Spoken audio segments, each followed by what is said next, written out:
امام زین العابدین جس طرح نکلے تھے نا کربلا سے اور دمشق آئے تھے گرفتاری کے عالم میں، اور پھر دمشق سے مدینے آئے تھے، اسی عالم میں پھر گرفتار کرایا، اور خلیفہ عبد الملک بن مروان کے سامنے جب امام زین العابدین پہنچے تو آپ نے کہا کہ تو نے دیکھا ہے نا میرے باپ کے قاتلوں کا کیا انجام ہوا تھا، تو نے دیکھا ہے میرے باپ کے قاتلوں کا، بعد آ جا۔ اس نے کہا کہ یزید کے پاس طاقت تھی، اس نے آپ کو گرفتار کرا لیا تھا، اب میرے پاس طاقت ہے، میں نے بھی گرفتار کرا لیا ہے۔ میرے امام کا ایک ہی بیٹا حضرت امام زین العابدین، ان کے 6 بیٹے کتابوں میں آتے ہیں، کم اور زیادہ کی روایتیں بھی ملتی ہیں۔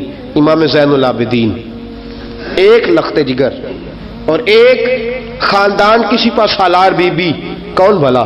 حضرت سیدہ زینب رضی، یہ جناب زینب جب پیدا ہوئی تھی نا تو حضرت علی رضی اللہ تعالیٰ عنہ فرماتے ہیں کہ حضور سفر پہ گئے ہوئے تھے، تو مجھے سیدہ فاطمہ نے کہا کہ بچی کا نام رکھو، تو میں نے کہا کہ میں نے پہلے رکھے ہیں، کہا حضور تو سفر پہ ہے، فرمایا آئیں گے تو نام رکھیں گے، جناب زینب رضی اللہ تعالیٰ۔ اور حضرت امام زین العابدین کی مختلف روایتوں میں مختلف عمر آئی، یہ 2 خاندان کے بڑے بچے تھے، خاندان کے یہ 2 بڑے بچے تھے۔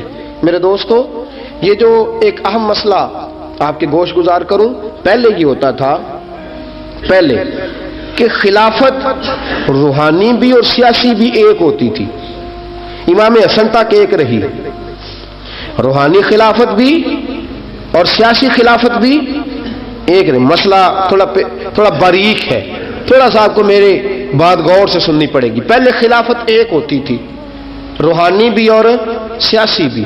حضرت ابو بکر صدیق رضی اللہ تعالیٰ عنہ سیاسی کام بھی کرتے تھے مسجد نبی کے منبر پر بیٹھ کر، اور ساتھ ساتھ لوگوں کو روحانیت کی طرف بھی توجہ دلاتے تھے، اللہ اللہ بھی سکھاتے تھے، لوگوں کو نماز بھی پڑھاتے تھے، جمعہ بھی پڑھاتے تھے، سارا کچھ ہوتا تھا۔ جناب امام حسن تک یہ کام رہا، حضرت عمر فاروق، حضرت عثمان غنی، جناب علی مرتضیٰ اور امام حسن تک یہ سلسلہ رہا۔ پھر خلافت 2 حصوں میں بٹ گئی، ایک ہو گیا سیاسی خلیفہ جو حکومت چلائے، اور ایک ہو گیا روحانی خلیفہ جو لوگوں کو اللہ اللہ بتائے۔ وہ جو خلافت تھی نا روحانی، وہ آج تک آ رہی ہے، صوفیاء کے ذریعے، علماء کے ذریعے، نیک اور پارسال لوگوں کے ذریعے وہ اللہ اللہ بتاتے ہیں، وہ اللہ اللہ بتاتے ہیں، پھر اپنا خلیفہ بناتے ہیں، پھر وہ اللہ اللہ بتاتا ہے۔ یہ وہ ہے خلاف۔ حضرت امام زین العابدین رضی اللہ تعالیٰ عنہ کو بادشاہ وقت نے بلایا نا اپنے پاس، تو امام زین العابدین نے فرمایا میں نہیں جاؤں گا، میں جاؤں گا۔ عبد الملک بن مروان نے بلایا اور امام زین العابدین کو کہا کہ آپ کو ضرور آنا پڑے گا۔ آپ نے فرمایا اس کی وجہ؟ اس نے کہا جی وجہ یہ ہے کہ آپ کی طرف لوگوں کا رجوع بہت ہے، لوگوں کی توجہ بہت ہے، دل کھینچے چلے جاتے ہیں۔ امام زین العابدین نے فرمایا سارا زمانہ بھی میری طرف آئے، پھر میں بادشاہ کے دربار میں، بادشاہ بزرگوں کے پاس آئے تو ان کی عزت بڑھتی ہے، اور اگر نیک لوگ بادشاہوں کے دروازوں پہ جائیں تو ان کی عزت گھٹتی ہے۔ فرمایا میں نہیں جاؤں گا۔ اس نے کہا کہ امام مجھے سمجھ کوئی نہیں آتی۔ امام زین العابدین سے کہنے لگے مجھے سمجھ کوئی نہیں آتی کہ بادشاہ میں ہوں لیکن راشا آپ کے پاس ہوتا ہے۔ عجیب تماشا ہے کہ لوگوں کی تلواریں میرے ساتھ رہتی ہیں، دل آپ کے ساتھ دھڑکتے ہیں۔ میں دیکھتا ہوں کہ مدینے کے بعد ایک کٹیا میں آپ رہتے ہیں، کٹیا میں، لیکن میں دیکھتا ہوں کہ سورج بھی چڑھتا ہے تو آپ کو سلامی دے کے چڑھتا ہے، اور چاند بھی نکلتا ہے تو حسین کے بیٹے کے قدم چوم کے نکلتا ہے۔ امام زین العابدین رضی مدینے سے باہر چلے گئے، ڈیرا لگا لیا، عمر بھر اسی جگہ، نام تو علی اوس تھا نا آپ کا، لیکن زین العابدین عبادت کرنے والوں کی زینت۔ میرے امام نے خلیفہ عبد الملک بن مروان سے کہا تو باز آ جا، میں حسین کا بیٹا ہوں، مجھے لوگوں کو اللہ اللہ سکھانے دے۔ اب میں تخت خلافت پہ بیٹھ کر نہیں، میں چٹائی پہ بیٹھ کے دین پڑھاؤں گا، اب میں فرش زمین پہ بیٹھ کے لوگوں کو اللہ اللہ سکھاؤں گا۔ امام زین العابدین کو خلیفہ عبد الملک بن مروان ہوا پتہ کیا تھا؟ تھوڑی سی تاریخ بتا دوں۔ یزید کے مرنے کے بعد اس کا بیٹا آیا، وہ 40 دن تک رہا، میں نے 10 محرم کو بتایا تھا، اس نے کہا میں اپنے باپ کو بھی اس قابل نہیں سمجھتا تھا، چھوڑ کے چلا گیا۔ اس کے بعد حضرت عبداللہ ابن زبیر رضی اللہ تعالیٰ عنہ جو تھے، وہ کیونکہ مکہ اور مدینہ اور حجاز کے لوگوں نے انہیں اپنا امیر بنا لیا تھا، جب یزید کے بیٹے نے خلافت چھوڑی تو وہ پورے ملک کے ایک جو ہے وہ امیر بن گئے۔ ان کے درمیان ہی مروان نے سازش کی، مصر اور شام پہ اس نے اپنا تسلط جما لیا، مروان مرتے وقت اپنے بیٹے عبد المالک بن مروان کو بنا گیا امیر. عبد المالک بن مروان بڑا ظالم، بڑا خونخوار، بڑا بد تہذیب آدمی تھا. امام زین العابدین سے کہنے لگا کہ آپ کو آنا پڑے گا. آپ نے فرمایا میں کوئی نہیں آؤں گا. اس نے امام زین العابدین کو گرفتار کرایا. بہت سارے بزرگوں نے لکھا ہے، بالخصوص امام کشیری نے رسالہ میں لکھا، گرفتار کرایا، ہاتھوں میں بیڑیاں، پیروں میں بیڑیاں. امام زین العابدین جس طرح نکلے تھے نا کربلا سے اور دمشق آئے تھے گرفتاری کے عالم میں، اور پھر دمشق سے مدینے آئے تھے، اسی عالم میں پھر گرفتار کرایا. اور خلیفہ عبد الملک بن مروان کے سامنے جب امام زین العابدین پہنچے تو آپ نے کہا کہ تو نے دیکھا ہے نا میرے باپ کے قاتلوں کا کیا انجام ہوا تھا، تو نے دیکھا ہے میرے باپ کے قاتلوں کا، بعد آ جا. اس نے کہا کہ یزید کے پاس طاقت تھی، اس نے آپ کو گرفتار کرا لیا تھا، اب میرے پاس طاقت ہے، میں نے بھی گرفتار کرا لیا ہے. امام زین العابدین سے کہنے لگا آپ کے پاس طاقت ہے تو دکھائیے، آپ کے پاس ہے طاقت تو دکھائیے. امام زین العابدین رضی اللہ تعالیٰ عنہ نے فرمایا تجھے کہا چیلنج نہ کر، میں درویش ہو گیا ہوں، ایک طرف لگ گیا ہوں، ایک کونے میں جا کے بیٹھ گیا ہوں، مدینے سے باہر جا کے میں نے ڈیرا لگایا، بس مجھے اب چھیڑ مت، مجھے اپنا کام کرنے دے، مجھے لوگوں کو دین سکھانے دے، اللہ اللہ بتانے دے، تو جان، تیری حکومت جانے، تیری سلطنت جانے، میں تیرے کام میں دخل نہیں دیتا، تو میرے کام میں دخل نہ دے، مجھے اللہ اللہ کرنے دے، اللہ اللہ کرانے دے. کہنے لگا میرے پاس طاقت ہے، میں نے گرفتار کر لیا ہے. امام زین العابدین رضی اللہ تعالیٰ عنہ کے ہاتھ اور پاؤں میں بیڑیاں تھی. امام زین العابدین کی زبان سے نکلا اللہ اللہ اللہ. تیسری دفعہ جب آپ کی زبان سے اللہ نکلا ساری بیڑیاں ٹوٹ کے زمین پہ گر گئیں. امام زین العابدین کے لیے اٹھنے لگا، فرمایا بیٹھ جا زمین پہ. خلیفہ زمین پہ بیٹھا. امام زین العابدین رضی اللہ تعالیٰ عنہ نکلے. مجھے نہ کہنا روایت ضعیف ہے، روایتیں ضعیف ہوتی ہیں، عقیدے مضبوط ہونے چاہیے. حضرت امام زین العابدین پلٹے اور پلٹ کے کہنے لگے طاقت پہلے بھی ہمارے پاس تھی، طاقت آج بھی ہمارے پاس ہے. جب رب کہتا ہے ہم استعمال نہیں کرتے، اور جب کہہ دیتا ہے تو ہم استعمال کرنا شروع کر دیتے ہیں. بس اللہ کی رضا پہ راضی.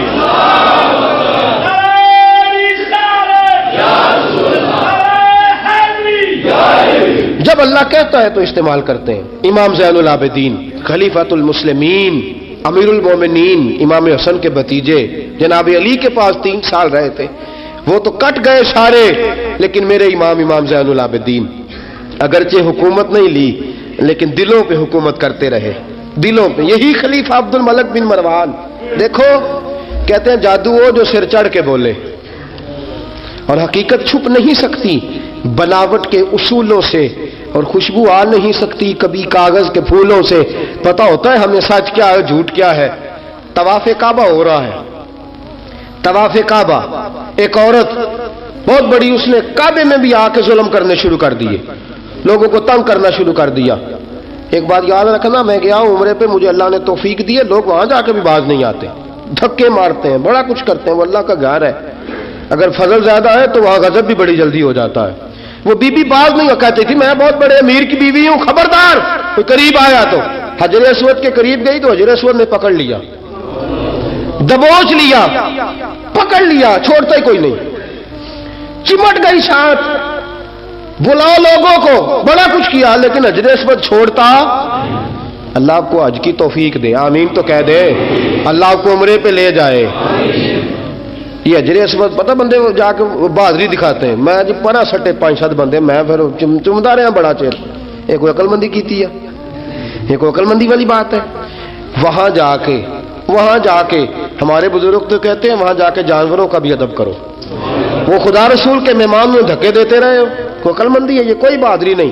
اگر سوڈان والے کرتے ہیں، ایران والے کرتے ہیں تو وہ جانے، ان کا رب جانے، ان کے عمل جانے.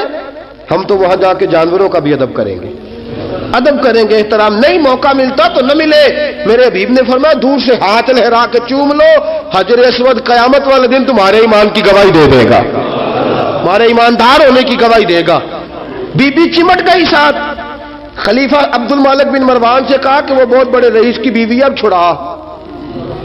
اب ساری زندگی تخت پہ بیٹھ کے امام زین العابدین کی مخالفت تو کرتا رہا ہے، اب چھڑا. نیچے اتر آیا، بی بی کے خاوند کو کہنے لگا زین العابدین کے پاس چلے جاؤ، اگر حل ہے تو اس کے پاس ہے، اگر کوئی علاج ہے تو اس کے پاس ہے، اس کے پاس جاؤ، میں چھڑا سکتا؟ ادھر جاؤ، ادھر وہ ہے دروازہ، وہ ہے جناب علی کا پوتا، وہ ہے امام حسین کا جانشین، وہ بیٹھا ہے۔ زین العابدین تیرا تو سارا گھر کربلا میں کٹ گیا تھا، تیرے پاس تو رہنے کو مکان تک نہیں بچا تھا، خون کی ندیاں بہ گئی تھی، اور یہ کیا معاملہ ہے؟ امام زین العابدین کی سیرت اور صورت لوگوں کو بتاتی ہے کہ اب بھی اگر محبتوں کی وجہ سے دل جھکیں گے تو ہمارے خاندان کی طرف ہی جھکیں گے۔ امام زین العابدین کے پاس گئے، امام زین العابدین اپنے حجرے میں بیٹھے، کہا جناب ایک بی بی حجر اسود کے ساتھ لگ گئی، آپ آئیے۔ امام زین العابدین رضی اللہ تعالیٰ عنہ نے فرمایا میں نے سنا ہے رئیس کی بیوی ہے، لوگوں کو تنگ کرتی ہے، چھڑا لے گا؟ انہوں نے کہا حضرت جی وہ بھی آیا ہوا ہے، وہ کہتا ہے اگر چھڑا سکتا ہوتا تو پہلے بھی چھڑا لیتا، مہربانی کرے۔ امام زین العابدین اٹھے، ان کے ساتھ گئے، اس بی بی سے جا کے کہنے لگے تو توبہ کرتی ہے؟ توبہ کرتی ہے؟ کہنے لگی کرتی ہوں۔ امام زین العابدین کے ہاتھ اٹھے، اور لفظ کیا ہے؟ یا اللہ تو جانتا ہے نا میں کون ہوں۔ لفظ کیا ہے؟ امام زین العابدین کی دعا سنو، دعا پر میں مولا تو جانتا ہے میں کون ہوں، میں کون ہوں۔ راوی کہتے ہیں امام زین العابدین کی زبان پر لفظ ہے یا اللہ تو جانتا ہے نا میں کون ہوں۔ بی بی دھڑام سے پیچھے گری اور کہنے لگی اللہ اکبر، دھڑام سے پیچھے گر گئی۔ اللہ اکبر، علی کا گھر بھی کیا گھر ہے کہ جس گھر کا ہر ایک بچہ جسے دیکھو وہی شیر خدا معلوم۔ اور میرے اعلیٰ حضرت فرماتے ہیں تیری نسل پاک میں ہے بچہ بچہ نور کا، تو ہے عین نور، تیرا سب گھرانہ نور کا۔ جناب امام زین العابدین رضی اللہ تعالیٰ عنہ کیا کہتے ہیں؟ یا اللہ تو جانتا ہے نا میں کون ہوں۔ ایک وہ تھے جو مٹ گئے، مٹتے ہیں، مٹ جائیں گے، مٹتے ہیں، آدھا تیرے نہ مٹا ہے نہ مٹے گا کبھی چرچا تیرا۔ ایک وہ تھے جو مٹ گئے، اور ایک یہ میرے امام کا صاحبزادہ ہے۔ اور میرے دوستو وہ جو بات میں نے پہلے کہی نا، یہ اکڑے رہے، یہ ظالم اکڑے رہے، مر گئے۔ میرے امام کا یہ صاحبزادہ، ایک صاحبزادہ مدینہ منورہ کے ایک کونے میں، ایک نکر میں ساری زندگی۔ لوگ کہتے ہیں کہ امام زین العابدین کا حال یہ تھا نماز شروع کرتے اتنی لمبی نماز پڑھتے کہ بھول جاتے سارا زمانہ۔ امام زین العابدین نماز پڑھ رہے ہیں، گھر میں آگ لگ گئی ہے، چھوٹا بچہ آپ کا چھوٹا صاحبزادہ قریب سویا ہوا ہے۔ امام زین العابدین رضی اللہ تعالیٰ عنہ نماز پڑھ رہے ہیں، آگ لگ گئی، بچہ قریب سویا، لوگ آئے، شور مچ گیا، آگ بجھاتے رہے، بچے کو اٹھا کے لے جاتے رہے۔ نماز کے بعد امام زین العابدین نے دیکھا، فرمایا یہ کیا ہے، یہ خاک کس قسم کی؟ انہوں نے کہا حضرت جی گھر میں آگ لگ گئی تھی، آپ کو پتہ ہی نہیں؟ کہا کیوں، کیا ہوا؟ کہا ہم سارا زمانہ آگ بجھا رہا تھا، آپ نماز پڑھ رہے تھے۔ فرمایا تم دنیا کی آگ بجھا رہے تھے، میں نانا مصطفیٰ کی امت پر دوزخ کی آگ بجھا رہا تھا۔ تم دنیا کی آگ بجھا رہے تھے، میں حضور کی امت کے لیے دوزخ کی آگ بجھا رہا تھا۔ تم دنیا کی بجھاتے رہے، میں دوزخ کی بجھا رہا تھا۔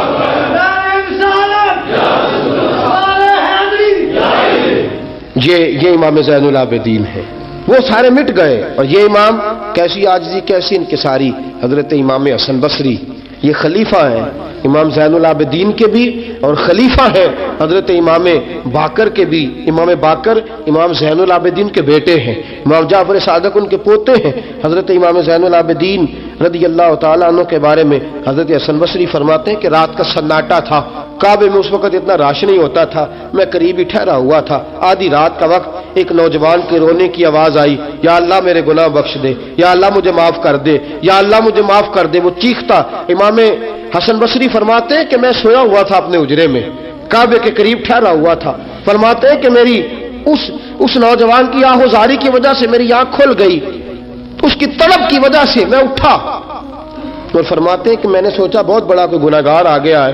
فرماتے ہیں کہ وہ کیا کہتا ہے، جب میں اٹھا ہوں کعبے کے قریب گیا ہوں کہ جا کے تسلی دیتا ہوں تو اس کی زبان سے جملہ نکلا، کہنے لگا یا اللہ مجھے قیامت میں ذلیل نہ کرنا، اے اللہ اگر میرے عمل اچھے نہیں تو مجھے قیامت کے دن اندھا کر کے اٹھانا، میں تیرے نیک بندوں کے سامنے کیا جواب دوں گا۔ فرماتے وہ نوجوان تڑپتا ہے، روتا ہے۔ حضرت حسن بصری فرماتے کہ میرے پہنچتے پہنچتے وہ اتنا بلند آواز سے تڑپنے لگا کہ بے ہوش ہو کے زمین پہ گرا۔ آپ فرماتے میں قریب گیا، اس نوجوان کے قریب گیا تو بڑی خوبصورت خوشبو مجھے آئی۔